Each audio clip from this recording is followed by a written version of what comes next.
Boa noite. Vamos continuar então nosso estudo do Evangelho de Mateus.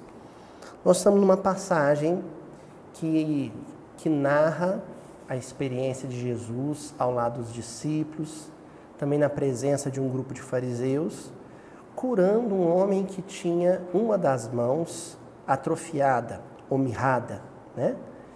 Ele tinha um problema para paralisia, né? Uma limitação em um dos membros, né? Em uma mão. E essa passagem, eu quero destacar, antes da gente lembrar o que estudamos nas últimas semanas e apresentar o versículo de hoje, eu quero destacar uma curiosidade sobre essa passagem de cura, que a distingue das demais. Nessa passagem de cura, o curado, no caso o homem da mão mirrada, ele aparece quase que como um coadjuvante. Vocês perceberam isso? Jesus não interage diretamente com ele. Eles não se falam. O tempo inteiro da passagem, olha, hoje já é o versículo 13, né? Hoje é que Jesus vai se dirigir diretamente a ele. Até esse momento da passagem, Jesus mantém ou reestabelece o diálogo que ele já estava tendo com os fariseus. Não é verdade? Então, Jesus estava conversando com os fariseus na passagem anterior sobre aquele caso do suposto roubo das espigas na lavoura, né? Quando os discípulos são acusados, né, de estarem violando a lei. E aí esse diálogo ele é retomado na passagem da cura do homem da mão mirrada, em que o homem da mão mirrada está lá, ele é o personagem central da passagem, porém ele aparece de uma forma discreta, mas como uma ferramenta didática, o episódio da cura, a mão mirrada, a cura propriamente dita, aparece mais como uma ferramenta didático-pedagógica nas mãos de Jesus para a orientação de outros do que propriamente para a orientação do doente, do enfermo. Tanto que eu não me arrisquei a falar muito sobre ele, sobre o que representa ele. Eu não me arrisquei a fazer isso. Em outras ocasiões, nós já estudamos aqui, por exemplo, o paralítico de Cafarnaum, né? Os mais veteranos vão se lembrar quando a gente estudou, acho que nem fazia o registro ainda. Nós não fazíamos filmagem. E quando nós estudamos o paralítico de Cafarnaum, nós falamos propriamente dele, né? A perspectiva do que representava a paralisia, né? Quando ele se levanta e quer seguir Jesus, e Jesus diz, não, vai para os seus. Quando nós estudamos, né, o obsidiado, o endemoniado de Gadara, Gadareno, nós também falamos especificamente dele, analisamos a postura dele. Mas nessa passagem eu optei por não arriscar, supor coisas a respeito desse homem. Eu preferi tomar a cura da mão mirrada como um instrumento, uma ferramenta, volto a dizer, didático-pedagógica, para a gente continuar, dar prosseguimento no análise do comportamento farisaico. Não foi isso que nós fizemos? Então, hoje é um versículo de fechamento, onde a gente vai buscar fechar essa análise, essa perspectiva. Qual? De que Jesus está curando uma mão física, mas para falar de um outro tipo de atrofia, de um outro tipo de limitação, de um outro tipo de enfermidade. Entenderam? Por que Jesus cura a mão de um homem, mas se dirigindo a outros? Porque a enfermidade física de um homem é análoga, é parâmetro para reflexões a respeito da enfermidade espiritual de outros. A mão mirrada do homem que está sendo curado, ela é um paralelo, ela está colocada à parte, porém, em alinhamento com a enfermidade física, a atrofia dos fariseus. E aí a gente até iniciou essa análise da passagem dizendo, né? Não eram duas mãos que estavam enfermas, era uma mão. E como o espírito humano apresenta duas potências. Emmanuel analisa isso muito bem no livro Pensamento e Vida, né? Que é a potência da sabedoria e a potência do amor, a potência da racionalidade, do intelecto e a potência do sentimento, da emoção. No caso dos fariseus, o que estava atrofiada? Uma das potências, se é um caso análogo ao do homem que está sendo curado. A potência do intelecto, da razão? Não. No caso desse grupo de fariseus, o que estava atrofiado, o que estava limitado, o que estava enfermo, eram as potências do coração, do sentimento, da emotividade. Então nós procuramos analisar a passagem toda dentro deste viés. Na semana passada, quando Jesus vai especificamente tratar da cura, né? Vai dar a voz de comando para a cura, ou pelo menos prepará-la, porque ele dá a voz mesmo de comando na passagem de hoje, no versículo de hoje, aliás. Né? Nós já alertamos sobre em que vai desembocar essa postura limitada do sentimento, essa postura da emotividade, do coração mirrado. Em que? Muita teoria, muito falatório e pouca ação, pouca prática. E muitos religiosos padecem desse mal. A passagem descreve esse mal aplicado aos fariseus do tempo de Jesus. Mas em todas as épocas da humanidade, nós encontramos grupos de religiosos com intelecto poderoso, mas as forças do coração atrofiadas, mirradas, limitadas. Como é que você identifica isso? Não que isso aqui seja um manual de como identificar o religioso com a emotividade atrofiada, não é isso. Mas como a gente identifica em nós mesmos. Como é que isso é perceptível? Quando você encontra um religioso que tem uma grande capacidade oratória, uma grande capacidade de escrita, uma grande capacidade de análise do texto lido, porém que age pouco em benefício do seu semelhante, sobretudo aqueles que estão mais próximos. Às vezes ele encontra mais facilidade de agir em relação a um estranho, por uma questão de ribalta, por uma questão de holofote, mas tem uma dificuldade danada de agir generosamente, caridosamente, com aquele que está do lado, que acorda com ele. Oi, pode falar.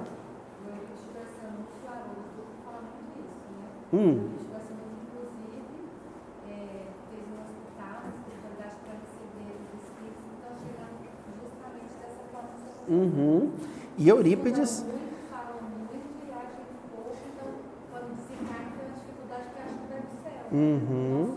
Foi bom você ter mencionado Eurípides, porque Eurípides, para quem frequenta Sacramento há muitos anos, a gente frequenta aqui na casa, né? Os companheiros veteranos da casa, né, Eurípides?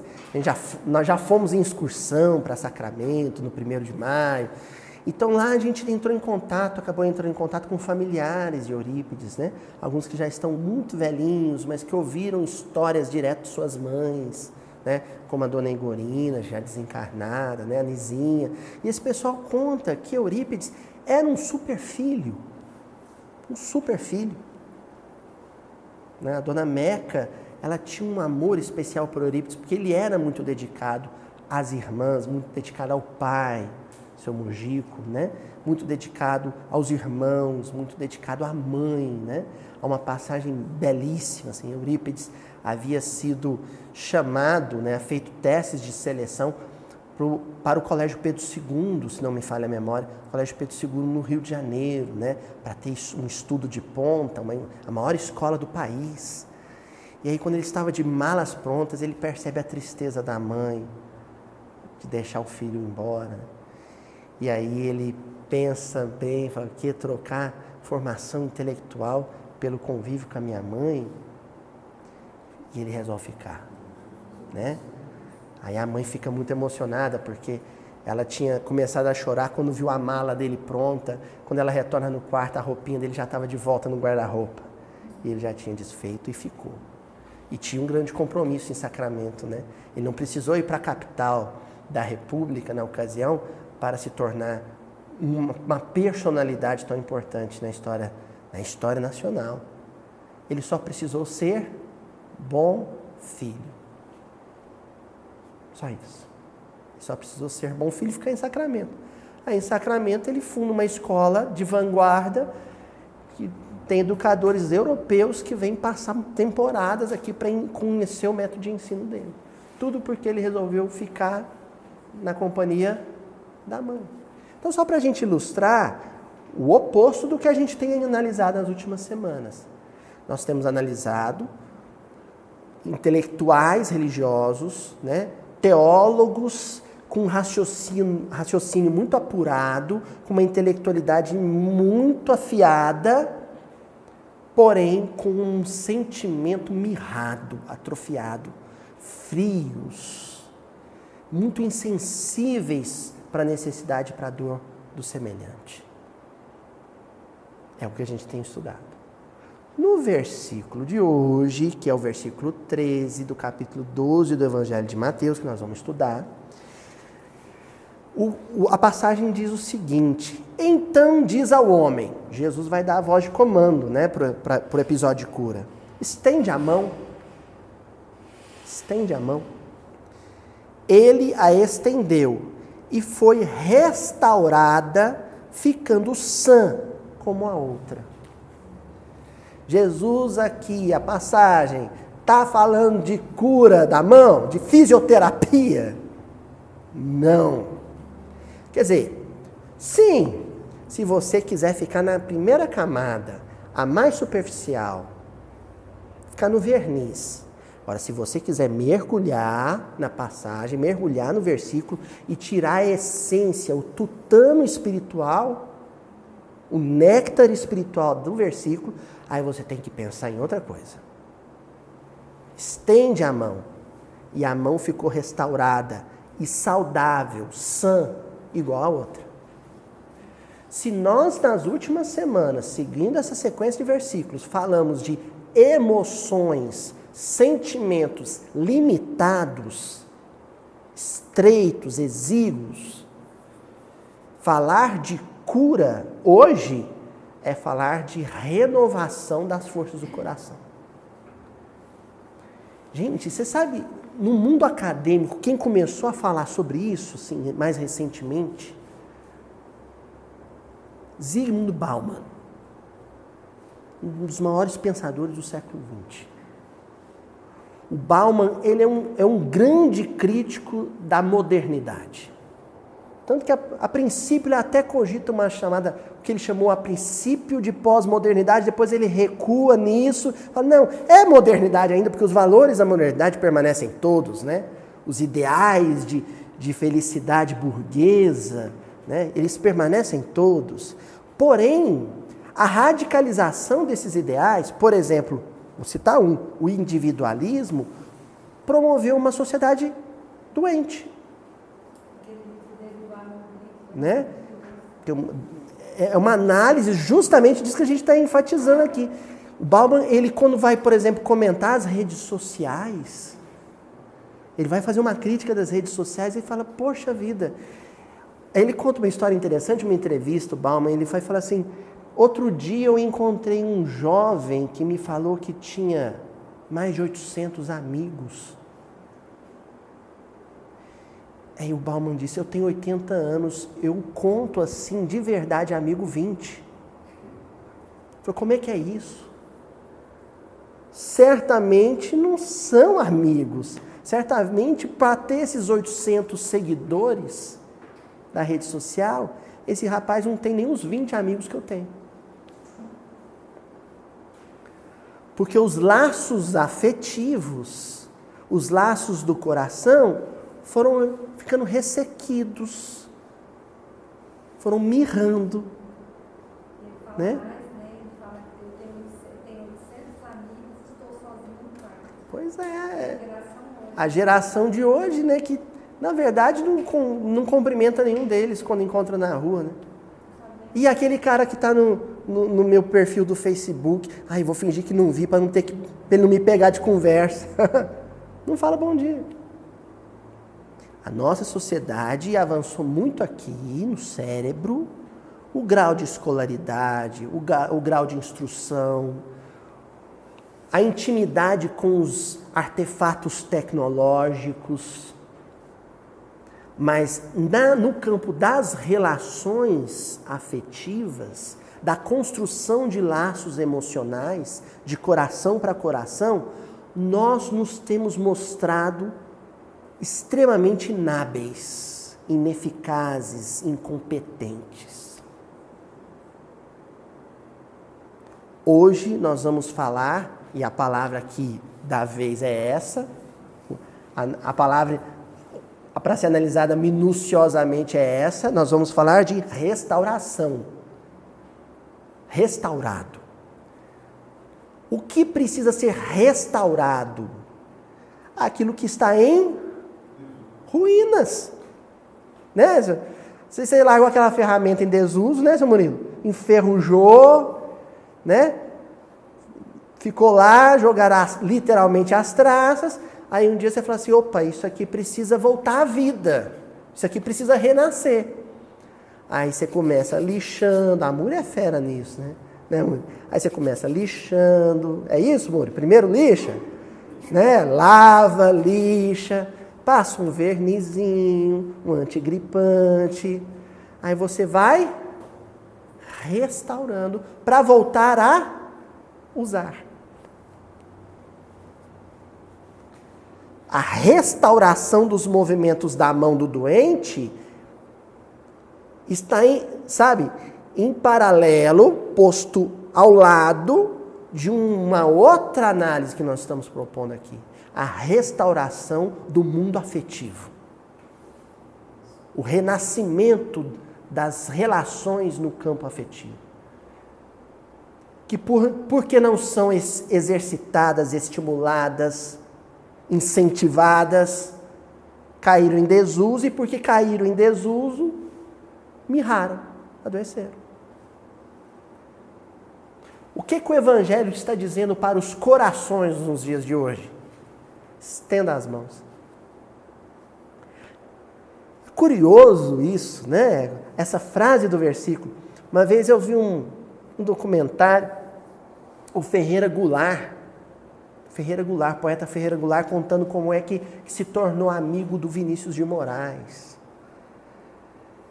Ele tinha comprado um livro do Vinícius de Moraes. Aliás, é bonito isso, só porque aí ele entrega um livro, um poeta pedindo autógrafo para o outro, né? Entrega o livro para o Vinícius autografar, e o Vinícius autografa e escreve assim, de Vinícius de Moraes, com a mão estendida para a amizade. Olha que frase, que coisa de poeta, né? Com a mão estendida para a amizade. Qual é a voz de comando que Jesus dá para o enfermo aqui? Estenda as mãos. Quer desenferrujar, desemperrar as engrenagens do sentimento do coração? Estenda as mãos. Faça amizades. Faça amizades. Aí o sujeito chega num congresso, fica 2 dias no congresso espírita, perseguindo, obsidiando o orador famoso, mas sai de lá e não sabe o nome do sujeito que sentou do lado dele na cadeira. Não fez uma amizade. Ficou o tempo inteiro, né, não, Joana? Hipnotizado pela figura, né, de visibilidade popular, mas foi incapaz de falar, qual que é o seu nome? Às vezes nem prestou atenção na palestra, né? Estava mais preocupado em tirar foto, né? Mas não fez uma amizade. Eu sou do tempo, olha, né? Os cabelos brancos, né? Eu sou do tempo, Ana Clara. Eu gosto de falar essas coisas para Ana Clara. Eu sou do tempo, Ana Clara, que a gente sofria de uma coisa que chamava síndrome do EMEG, síndrome da cometrim. Você sabe o que é isso? EMEG é o Encontro de Mocidades de Juventudes Espíritas aqui do Triângulo, do Centro-Oeste de Minas. Né? Cometrim, a confraternização de moços e madureza aqui do Triângulo Mineiro. Encontrões de carnaval, de feriadão, que a gente ia faziam amizade com um sujeito que você nunca viu na vida. Aí depois, a gente caía em depressão quando acabava o encontro, de saudade daquele sujeito, daquele rapaz, daquela moça, porque ele é de outra cidade. E eu sou do tempo que não tinha internet. Não tinha internet. Então, nesse tempo, a saudade apertava e só tinha um jeito de você matar a saudade. Você escrevia uma carta, porque o telefone era caro. Aí a gente trocava carta. Eu tenho cartas guardadas de amigos que eu fiz em encontro de carnaval, encontro de feriadão. E não foi uma nem duas cartas que a tinta, a Juju também, a Juju é jovem, a tinta, Ju, naquele tempo, às vezes vinha borrada com uma lágrima que o outro derramou. Como é que você borra um e-mail? Hein?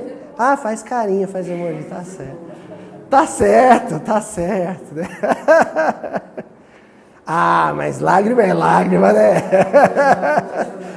Não, lágrima é lágrima, né? Nada vai substituir uma lágrima nunca. Estou falando para a gente ir lá, jogar o celular fora, voltar, escrever. Não, para a gente ficar só atento. Só atento. E fazer uma crítica rigorosa dos e-mails, das postagens, dos comentários, das curtidas que nós endereçamos na rede social. Faz uma crítica pessoal, fala assim, este comentário, esta curtida minha, está impregnada de sentimento? Ao fazer esse comentário, essa curtida, esse compartilhamento, eu estendi as mãos? Ou foi uma mera convenção?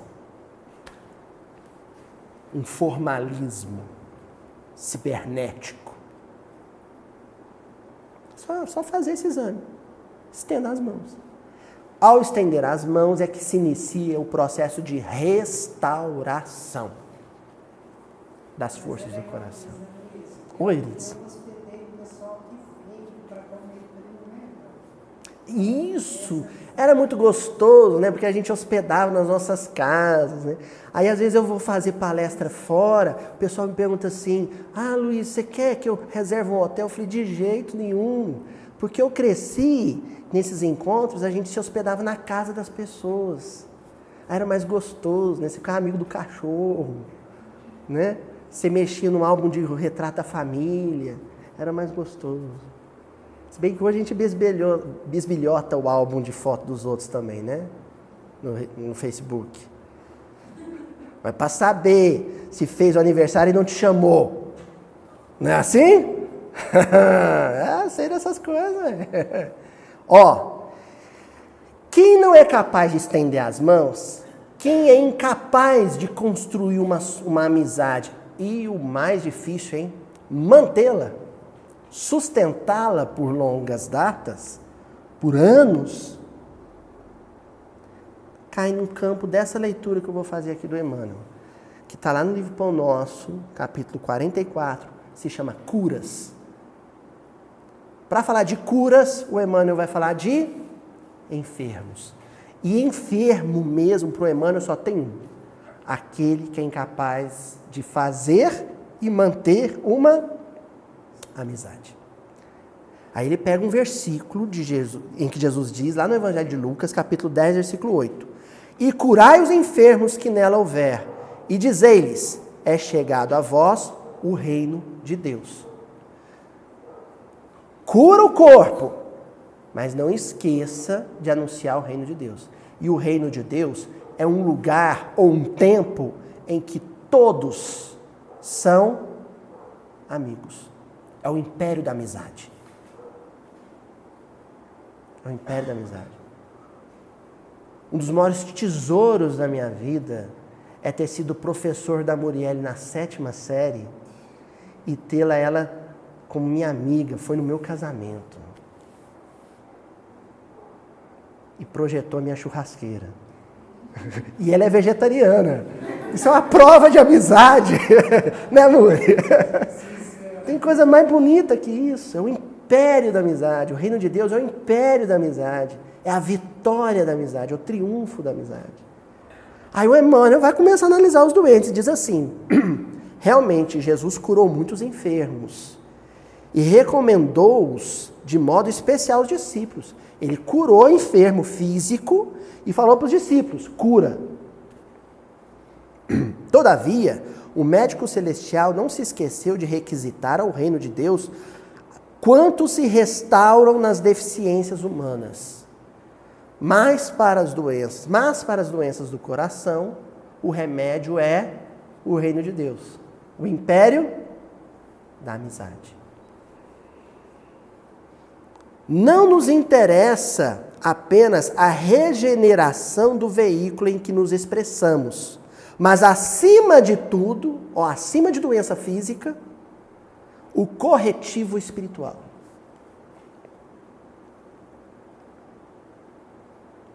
Se acha um tumor maligno, fez uma cirurgia, ficou não sei quantos dias no hospital.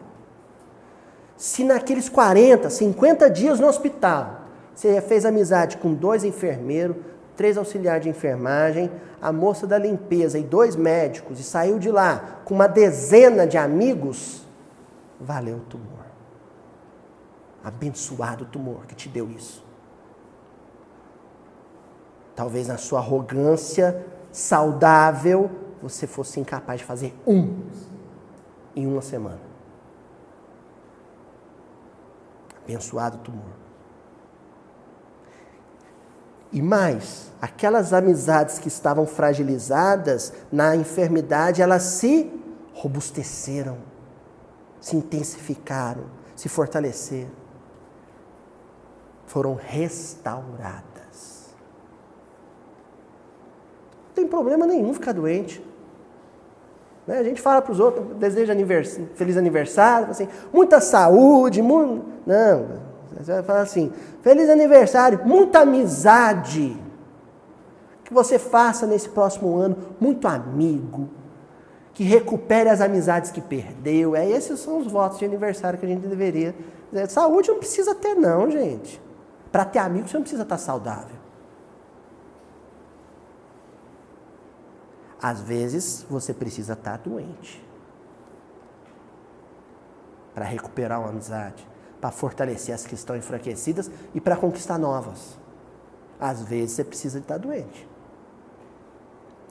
É sempre útil curar os enfermos, quando haja permissão de ordem superior para isso. Contudo, em face de semelhante concessão do Altíssimo, é razoável que o interessado na bênção reconsidere as questões que lhe dizem respeito, compreendendo que raiou para o seu espírito um novo dia no caminho redentor.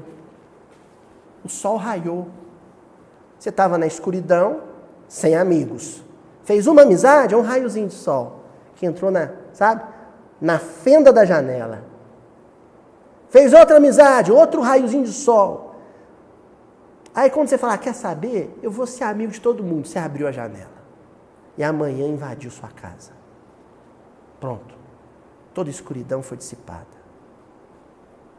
Não, o pessoal está preocupado em curar. Não adoecer. Né? A paranoia da doença agora. O pessoal mede calorias. Vai para a academia de madrugada. Porque eu não quero morrer, eu não quero adoecer, eu não quero morrer. Sim, louvável, cuidar do corpo é louvável. Mas quem está fazendo isso, preocupado com o corpo e com a saúde, normalmente são pessoas que romperam os seus laços afetivos todos, ou boa parte deles. Casas espíritas consagradas à cura. Tem 2, 3 médiuns de cura, trabalhos com milhares de pessoas. Atendimento. Um é brigado com o outro, não tem um amigo lá. Às vezes uma casa espírita, essa nossa aqui, tem um passezinho sem graça, mas todo mundo se ama profundamente. Liga para o outro, você está doente, o que foi? Está precisando de ajuda? Os outros me perguntam, né? E aí, lá na sua casa tem trabalho de cura? Você tem? Abraçoterapia, sorrisoterapia, né? Estudoterapia. Não, mas nem precisa do estudo. Se a gente chegar um dia e não quiser ligar a câmera, ficar aqui só rindo, eu contando o caso do Francisco para vocês irem rindo, eu sair daqui, ó. Hoje eu estava chateado com as contas que tá chegando para pagar, né, Ju? Aqui eu tô rindo. Entenderam? O que é a restauração? Às vezes, quando você abre um sorriso para alguém que estava tristonho, sabe o que você está dizendo? Taciturnamente para a pessoa? Estende a mão. Deixa eu te restaurar o sentimento.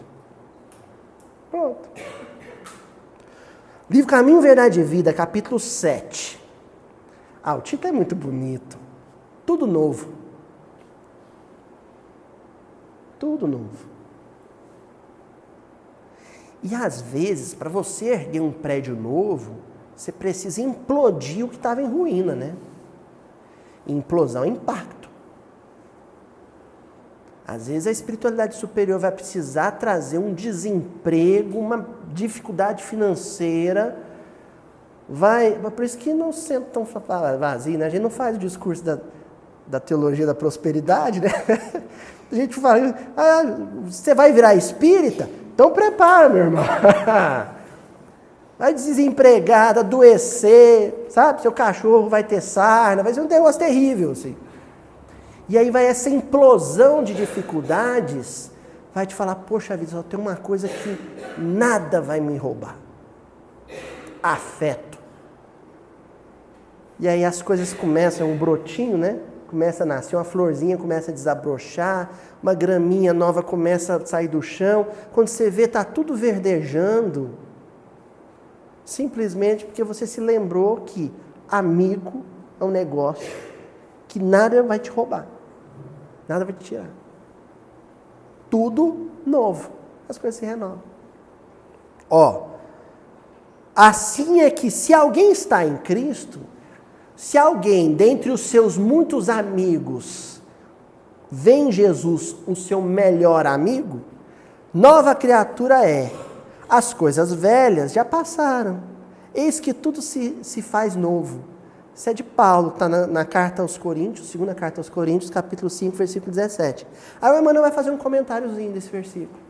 Ele diz assim, quando notarmos a presença de um crente de boa palavra, sabe o que é um crente de boa palavra? É aquele espírita que chega perto de você e fala assim, olá meu irmão, seja bem-vindo em nossa casa de luz, meu irmãozinho. Aí se adoece e falta 3 vezes da reunião. Aí aquele companheiro um crente de boa palavra comenta com o outro, fulano deve estar em algum processo obsessivo. Deve estar em desequilíbrio, tadinho. E você faltou para lavar a roupa do seu vizinho que está doente. É os crentes de boas palavras, né? Mas sem o íntimo renovado. O irmão não faz. Boa palavra, mas sem o íntimo renovado. Dirigindo-se ao mestre como um prisioneiro carregado de cadeias. Cadeias, limitações. Enfim, vou usar uma palavra que está muito na moda. O sujeito é travado, sabe? Tem gente que você vai abraçar, o sujeito vira uma pedra de gelo. Já viu gente assim? Eu tenho, sim, um desconforto íntimo quando eu vou cumprimentar alguém, que a pessoa segura assim, né? E força para rir. Eu adoro gente, sabe, que me dá aquele abração. O seu Adelmo, eu adoro abraçar o seu Adelmo. Seu Adelmo, nossa senhora, quando eu estava com hernia de disco, então era uma delícia, né? Eu abraçava, consertava a coluna tudo na hora. Porque não tem verniz, não tem porcelana, sabe? Tem verdade. Tem verdade. O Emmanuel está dizendo, existem crentes religiosos que são muito formais. Mas de um formalismo árido, seco. O Paulo encontrou muita gente assim em Atenas. Gente que falava bem, gente bem vestida, mas que ignorava a afetividade que transbordava da fala de Paulo. Você está lendo, vai ter essa passagem. Viu? Paulo fica triste. O Paulo chega e fala, eu prefiro quem me dá pedrada. Pelo menos me deu atenção.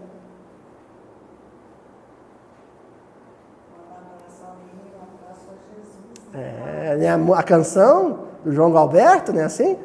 Quando eu saio de mim, quando eu dou afeto, eu estou amando Jesus de outra maneira. Né? Mas sem o íntimo renovado, dirigindo-se ao mestre como um prisioneiro carregado de cadeias. Estejamos certos de que esse irmão pode estar à porta do Cristo, dentro do centro, pela sinceridade das intenções. Ele pode até estar muito bem intencionado, de que ninguém vem no centro espírita mal intencionado. Vem porque já se interessou pelo bem. No entanto, quando Emmanuel fala no entanto, você se prepara. No entanto, não conseguiu ainda, e que generosidade do autor, né? Ainda, você vai conseguir, vai crescer, vai amadurecer. Não conseguiu ainda a penetração no santuário de seu amor. Santuário de seu amor não é prédio, não é tijolo. Na hora que você fala para alguém, estende a mão, e você já está com a mão estendida, quando disse isso, na hora que você abraçar esse alguém, você penetrou no santuário do amor de Jesus Cristo.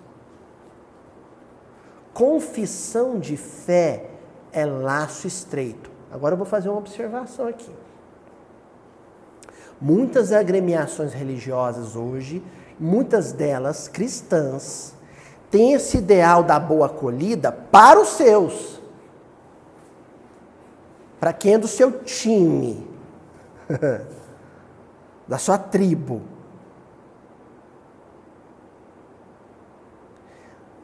Esse estender as mãos se você saiu do centro espírita, você encontrar o sujeito que saiu da boca de tráfico, você tem o mesmo gesto de generosidade.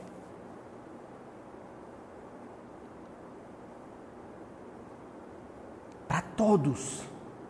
Para o malfeitor, inclusive o malfeitor do seu lar. Grupo de WhatsApp de vizinhos.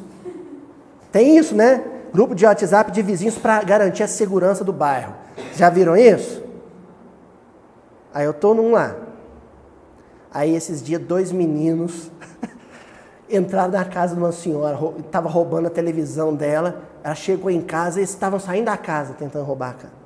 Aí ele já tirou a câmera, né, de segurança, tirou foto das placas do carro, tal, já pôs um grupo.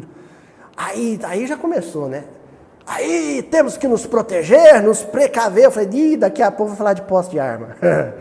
E começou aquilo lá e tal, porque aí falava assim, esses moleques, esses marginais, esses meliantes.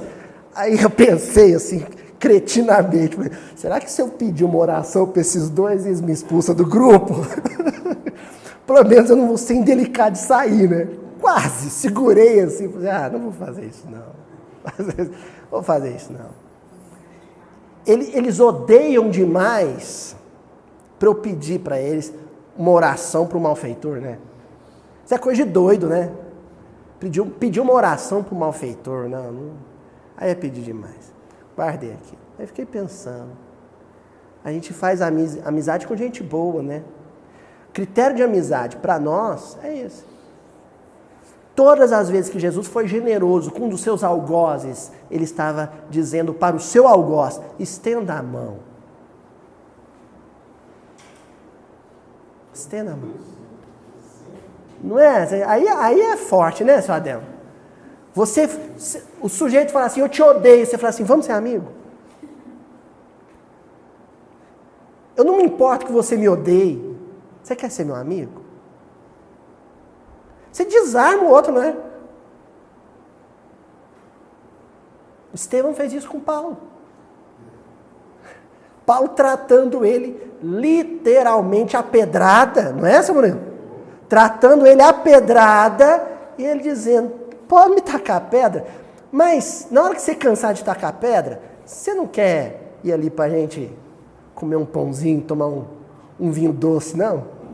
Vamos ali comer uma berinjela, um patezinho, vamos ali. Vamos ser amigos. Mano, está dizendo isso.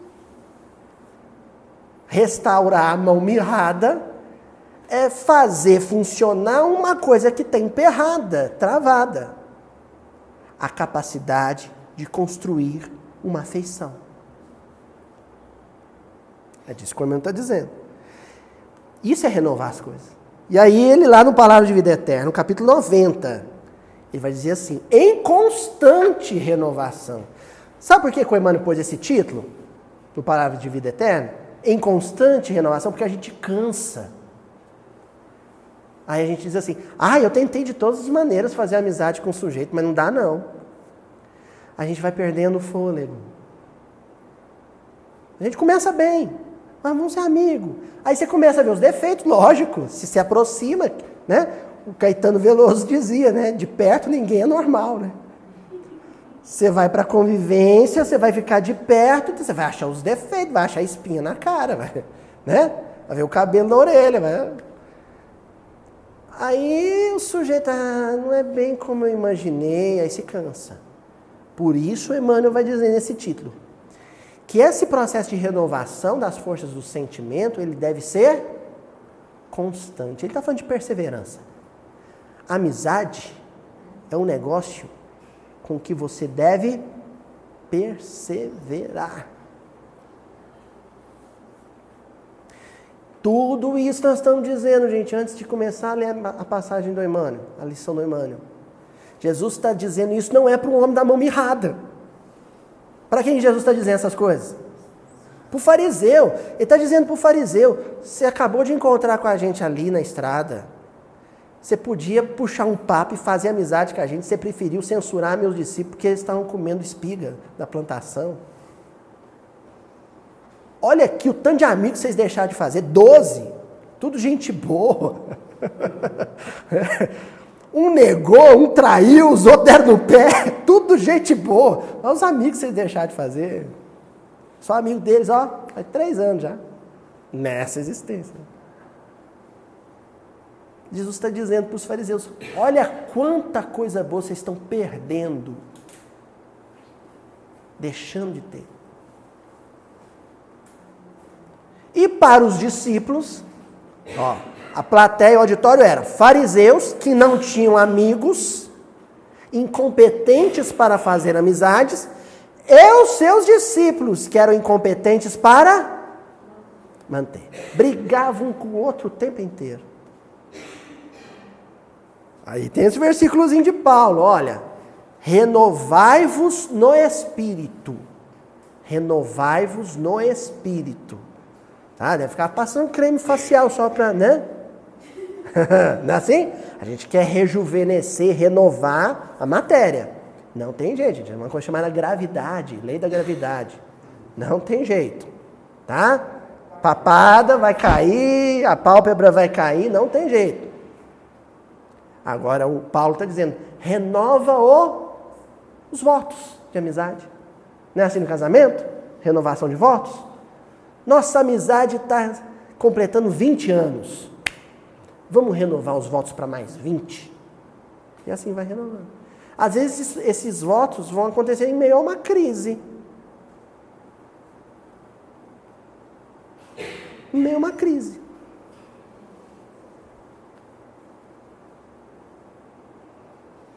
Por isso que o Emmanuel vai comentar. A frase de Paulo que está lá em Efésios, capítulo 4, versículo 23. Aí o Emmanuel faz o seguinte comentário.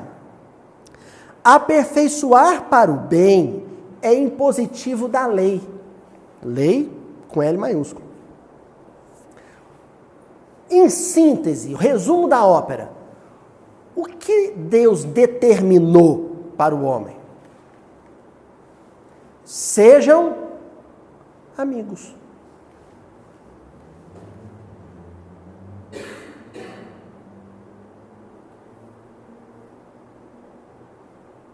Sejam amigos. É o impositivo da lei. E Deus não vai desistir. Deus é teimoso. E vai ganhar. É jogo ganho. Ele fica resistindo a isso. Mas Deus encasquetou que vai fazer toda a humanidade se amar, se amiga. E vai. Nós vamos resistir até quando der. Uma hora a gente cansa. Cansa de se detestar. A gente cede à vontade de Deus. Continua Emmanuel. Em muitas ocasiões, afirmas-te cansado, sem qualquer recurso para empreender a tua transformação. Que a gente está mencionando, a gente cansa de ser amigo. Acreditas-te doente, incapaz, dizes-te inabilitado, semi-morto. Tem pessoa que a gente gosta, amigo, não estou falando de inimigo não, que testa a gente, não tem? Que te leva ao limite. A gente está exausto. Nossa Senhora, fulano não é fácil não. Não é? No entanto, agora, como há séculos de séculos, a natureza em tudo é sublime renascimento. Eu estava olhando coqueiro lá de casa, meu coqueiro. Ele fez meu coqueiro, um coqueiro bonito, viu? Tem que ir lá ver. Coqueiro bonito, dá uns cocos. A última vez que eu colhi, eu contei 34 cocos. É meu xodó, é o meu coqueiro. O Arthurzinho foi lá em casa, Arthur Valadares falou assim, é um coqueiro franciscano, Luiz. Eu chamei ele de Frei Bernardo, que é um dos melhores amigos de São Francisco, né? E meu filho é o Francisco. Por que eu estou falando do meu coqueiro? Porque ele resolveu fazer amizade com as lagartas. E eu não concordei muito com a amizade, sabe? Porque as lagartas começaram a fazer mal para o meu coqueiro. É uma amizade, sabe o que eles chamam de amizade corrosiva, tóxica, né? É uma amizade, o meu coqueiro gosta delas. Elas gostam do meu coqueiro, mas elas fazem mal para o meu coqueiro. Aí eu encasquetei que ia separar os dois. Aí de noite, eu descobri que elas se reuniam numa folha, Ana Clara. Aí eu falei assim, não, eu não posso ser do mal, né? Usar veneno, não vou. Eu vou usar a mangueira d'água, que é uma luta justa. Aí eu fico derrubando elas do coqueiro. Né? Sim, aí depois eu venho esmagando elas. Aí eu derrubava as lagartas. No outro dia, as sobreviventes, o que elas faziam? Subiam no coqueiro de novo.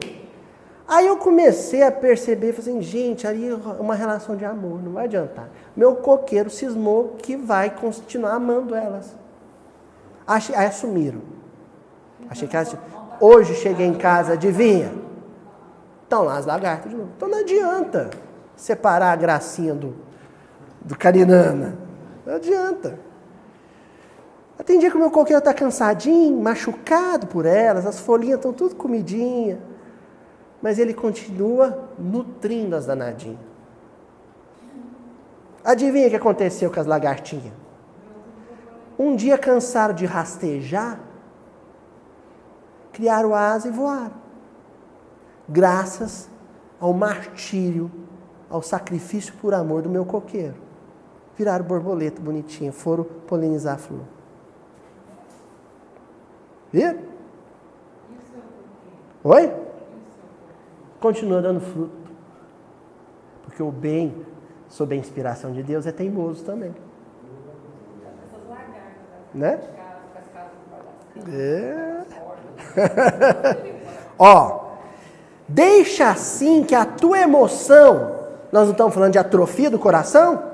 O Emmanuel está falando, deixa a emoção. Destrava, menino. Libera a emoção.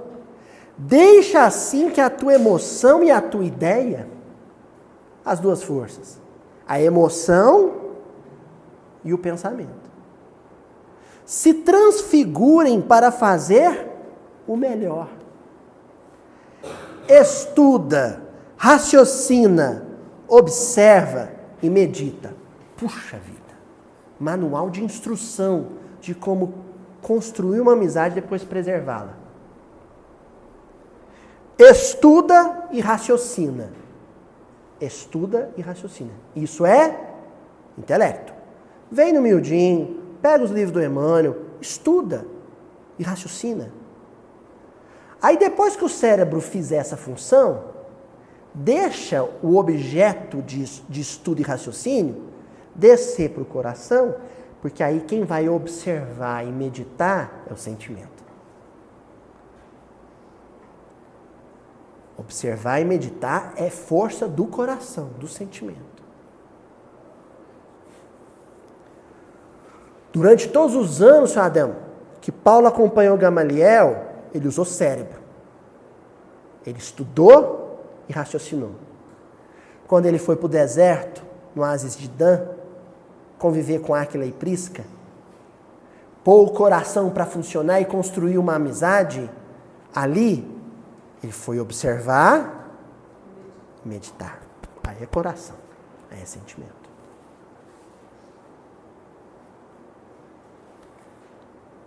A engrenagem só desemperra, só desenferruja, a mão só se abre e volta a se mover quando o coração é capaz de observar e meditar, e sentir, e processar, e digerir as experiências, e transformar tudo que se vive em seiva vital, para continuar amando, amando, amando. Que nem meu coqueiro. Coqueiro evoluído aqui. Para a gente ir caminhando, olha, Fonte Viva, lição 107, renovemos-nos dia a dia. Então, é quase que uma paráfrase do outro título, né? O constantemente agora vira dia a dia, porque é tarefa diária, é cotidiano. Qual que é o cotidiano do cristão? Acordar, escovar os dentes, pôr a roupa, ir para o trabalho, bater o ponto, ir para o curso. Não. Isso aí é a vida diária, o dia a dia, o cotidiano do homem encarnado. Do Adão encarnado. O cotidiano do coração discípulo de Jesus é outro. É acordar, fazer amizade, preservar a amizade. Acordar, fazer amizade, preservar a amizade. É isso. É uma contabilidade. Você faz um inventário, põe em planilha. Faz um inventário de quantos adversários, inimigos você tem. Faz uma lista de quantos amigos você tem. E um prospecto de quantas amizades você poderia ter. Pessoas com quem você convive, mas você ainda não se animou a transformar em amigos. Faz a contabilidade disso. Vê como é que estão as suas contas.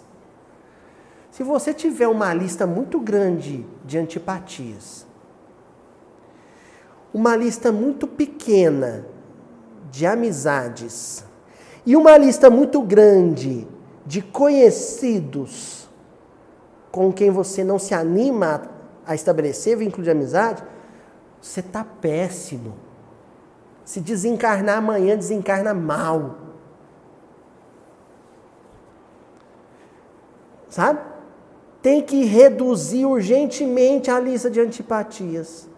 Aumentar a lista de novas amizades e sustentar a lista de velhos amigos.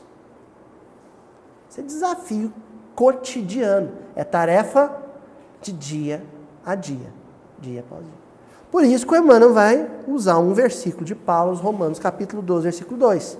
Transformai-vos pela renovação de vossa mente, para que proveis qual é a boa, agradável e perfeita vontade de Deus. A boa, agradável e perfeita vontade de Deus. Que sejamos todos amigos. Aí o Emmanuel vai comentar. Não adianta a transformação aparente da nossa personalidade na feição exterior. Não adianta a transformação aparente. Quando eu li essa frase, eu estava estudando, ontem à noite, essa lição eu já selecionei, eu estava estudando. Aí eu vi essa lição, eu falei, gente, basicamente o cotidiano de muitos de nós, tarefeiros de ponta do movimento espírita, é sustentar uma persona. É assim, você é bonzinho, simpático, sorridente, carinhoso, com um número de pessoas que a princípio se encantaram, por exemplo, com a sua oratória. Ou que ficaram muito agradecidas por um passe que tomou de você. Ou que ficaram impressionadas com a sua tarefa numa sopa fraterna, num sopão fraterno. Aí depois a pessoa chega para você e faz um elogio. Nossa, como você é caridoso. Nossa, como você é bacana. Nossa, como você é especial. Aí você se constrange e assume um compromisso problemático. Eu tenho que fazer essa pessoa continuar a ter essa impressão de mim. Aí você sabe qual que é a estratégia inconsciente que a gente adota para que essa pessoa continue a fazer esses elogios e ter essa impressão da gente? Não se tornar amigo dela. Sabe por quê, Dona Joana? Quando a gente se torna amigo de alguém, você faz isso aqui, ó. Você traz para a sua relação com aquela pessoa uma coisa chamada intimidade. E na intimidade, o que aflora? Os seus defeitos. Então é preferível você manter um certo distanciamento, aceitando a pessoa no Face. Né? Você manter um distanciamento, aquela cordialidade fria. Tudo para que o ídolo não desmorone.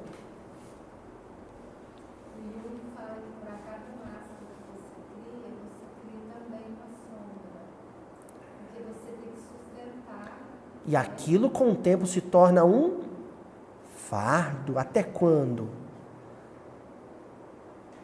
Aí quando você vê, você tem 2 ou 3 amigos que te aturam, poucos amigos, e muitos admiradores. Mas admirador não necessariamente é amigo. Mais títulos, mais recursos financeiros, mais possibilidades de conforto e maiores considerações sociais podem ser simples agravo de responsabilidade. Aí o que o sujeito faz? Ele tem que sustentar essa admiração geral. Quem o admira pelo dinheiro que ele tem, quem o admira pela roupa que ele veste, quem o admira pelos títulos que ostenta, quem o admira pelo intelecto, quem o admira pelas virtudes que aparenta ter.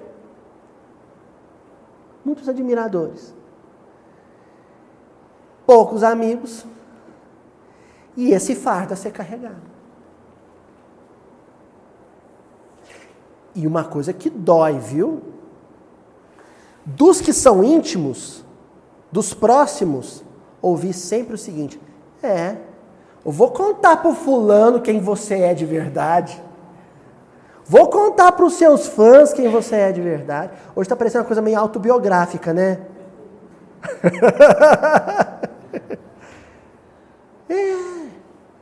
Somente quando você está em evidência, tem alguma visibilidade, essas coisinhas de canal de YouTube, isso aí te deixa uma situação difícil. O medo que você tem da Juju um belo dia dar a louca aí lá nos comentários do YouTube. Ele não é ninguém que vocês estão pensando que ele é, viu? Você acha que os meus amigos oradores famosos não têm esse medo também? Eu tenho. Todos eles têm. De um dia a máscara cair. E aí sabe o que te resta? Poucos amigos. Você fez poucos amigos para concentrar suas energias em manter muitos admiradores. O dia que você perde seus admiradores, o que é que te sobra? Pouquíssimos amigos. Aqueles coqueiros generosos que te aturaram, você, sabe, usufruindo do afeto deles, só sugando e pouco oferecendo em troca. aqueles heróis e heroínas. Continua Emmanuel. Renovemo-nos por dentro. É a dica que o Emmanuel dá. É preciso avançar no conhecimento superior, ainda mesmo que a marcha nos custe suor e lágrimas. Avançar no conhecimento superior é ir além da teologia e além da teoria. É transformar isso em renovação íntima. Sabe o que vai acontecer? Que bacana? Quem, por exemplo, está numa situação dessa, de muitos admiradores, poucos amigos, quando ele começa uma renovação interior mesmo, primeiro, ele fortalece aqueles amigos. Aqueles admiradores, ele se abre, ele vai se sentir seguro para transformar a admiração em amizade.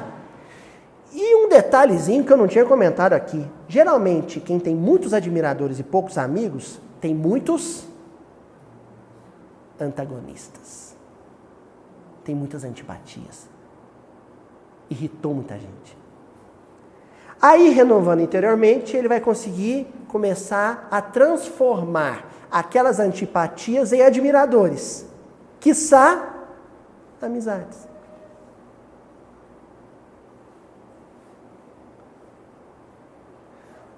Porque fica parecendo, quando eu contei a história, falei a anedota da denúncia do YouTube, fica parecendo que eu estou dizendo assim para todos que vivem uma situação dessa: olha, vai a público e desminta a si mesmo. Vai a público e diga: olha, eu não sou nada do que vocês estão pensando. Não é isso. Não é para você fazer isso. Sabe qual que é a dica que o Emmanuel está dizendo? Ah, você é uma cópia falsificada? Se torne autêntico. Se torne legítimo, verdadeiro. Simples. Aí você não vai ter mais máscara. Muito embora um diga que elas são necessárias, né? As máscaras sociais, mas aqui nós estamos falando de renovação íntima, de uma única máscara que um dia teremos. A face do coração renovado. Certo? Só avançar mais um pouquinho que nós estamos na reta final. Eu deixei para o final a última palavrinha, Juju, o san. Eu fui falando de restauração. Depois que a restauração se completa, o que você tem? Alguém saudável, alguém que é são. E aí você não precisa mais de remédios. Não precisa mais de restauração. Para poder comentar essa palavrinha, eu fui lá no livro Justiça Divina, que é um livro em que Emmanuel comenta o livro Céu e Inferno, e portanto ele está falando de restauração, o livro todo, no capítulo 48, em que ele vai comentar sobre as doenças da alma. Mas aí, agora, o enfoque do Emmanuel é outro. Agora ele vai falar de saúde. Ele diz assim: na forja moral da luta em que temperas, tempera é equilíbrio, em que temperas o caráter e purificas o sentimento, temperar o caráter e purificar o sentimento. É possível, acredites, esteja sempre no trato de pessoas normais. No dia a dia de convivência, às vezes você vai encontrar pessoas, você imagina, poxa vida, essa pessoa aparentemente é saudável. Simplesmente porque se mostram com a ficha de sanidade física. Aí você olha para a Ju e fala assim: o que é que tem de errado com a Ju? Não tem nada. Não tem nada. A cor tá boa. Emagreceu um pouquinho, né, Ju? Mas tá, né? Tá tudo bem. Você olha para a pessoa e fala: não tem nada de errado com ela. Entretanto, aí vem o Emmanuel. No entanto, entretanto, né? Entretanto, é preciso pensar que as moléstias do espírito também se contam. E ele finaliza: Todos somos enfermos pedindo alta. Que coisa incrível. Todos somos enfermos pedindo alta, querendo a cura. Compadeçamo-nos uns dos outros, a fim de que saibamos auxiliar. Aí ele fecha, ele vai para a reta final, dizendo o seguinte, tá, já falamos até aqui do estender as mãos na construção de novas amizades, falamos aqui do estender as mãos na manutenção das amizades existentes, e aí ele vai falar agora do estender as mãos na transmutação de inimigo em amigo, adversário em companheiro. E ele fala qual que é o primeiro passo. Sabe qual é o primeiro passo para transformar um adversário, um inimigo, em companheiro, amigo? Compadecer-se de suas enfermidades morais. Enquanto você não for capaz disso,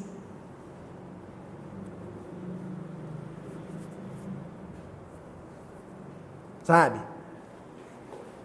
Briguei com um sujeito que eu nem conhecia ele, mas comecei a brigar com ele no Facebook por causa da reforma da Previdência.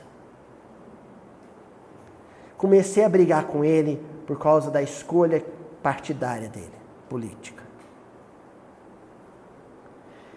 E fiquei muito magoado com esse sujeito, porque ele foi muito mal educado comigo.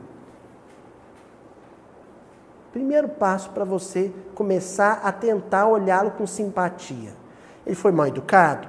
Então, se ele foi mal educado, a má educação, a grosseria, a indelicadeza é um sintoma. Se é uma manifestação sintomática, é porque por detrás... É assim, Cris? Por detrás da manifestação sintomática tem uma enfermidade. Na hora em que a doença dele te comover, sabe, o sujeito é um fanático religioso, homofóbico. Na hora que a enfermidade dele te comover, te emocionar, ao ponto de você ser capaz de enviar para ele uma oração, ali começou um processo de restauração. Mentalmente, à distância, a sua prece disse para ele assim: sua mão está mirradinha, né, filho? Está atrofiadinha. Tadinho de você. Estende a mão aí. Deixa eu ver o que dá para eu fazer com a minha prece. Deixa eu ver o que dá para eu fazer com a minha lágrima. Se for da vontade de Deus, a gente desemperra a engrenagem. A gente restaura sua mão mirrada, seu coração enfermo. Tá bom? E aí, para a gente encerrar mesmo, a gente vai no último trechinho dessa mensagem que o irmão diz assim: e mesmo que te vejas na obrigação de corrigir alguém, vai ter essa hora, não vai? Às vezes, você vai ter que corrigir um amigo que está se comportando mal, ou às vezes é um sujeito que nem se simpatiza com você, mas se vê numa situação que fala: não, isso eu não posso admitir. Mesmo se isso for acontecer, pelas reações dolorosas das doenças da alma que ele ainda manifesta, compadece-te 1000 vezes antes de examinar uma só. Essa frase para mim é gigante. Jesus precisou dar um puxãozinho de orelha nos fariseus, mas podem ter certeza que antes de dar a dura, Jesus se comoveu e mentalmente orou por cada um deles. A gente só tem o direito de apontar o erro de alguém se por trás desse apontamento tem muito amor envolvido. Não aponte erros de alguém que você odeia.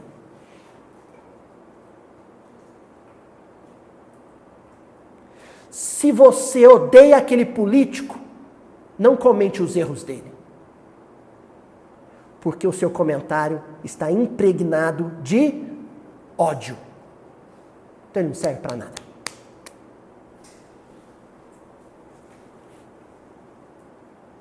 serve para nada. Só presta admoestação, corrigenda, que é embrulhada em amor. Por isso que quando a mãe fala pra gente assim, Ana Clara, filha, senta aqui, vamos conversar. Não é? Aí você ouve. Pode até, não. Ah, mãe. Mas aí depois você pensa, reflete, porque ali tem amor. Ali tem amor. Agora, se você odeia alguém e viu o defeito nesse alguém, silencia. Fala assim, não. Se o outro fala assim, você viu o que o fulano fez, Cris? Você fala assim, eu vi, mas não quero comentar, não, porque eu não tenho direito de comentar. Por quê? Porque eu não tenho amizade por ele. Então, meu comentário é suspeito. Ele é obscuro, é negro, é sombrio. Ele está carregado de antipatia, eu não devo comentar. O que Jesus fez com aquele homem, ao consertar a mão doente, ao curar a mão doente, vocês podem ter certeza que a curto, médio ou longo prazo, ele fez com todos aqueles fariseus. Hoje, certamente, são grandes servidores do Evangelho. Porque renovaram as forças do coração e do sentimento.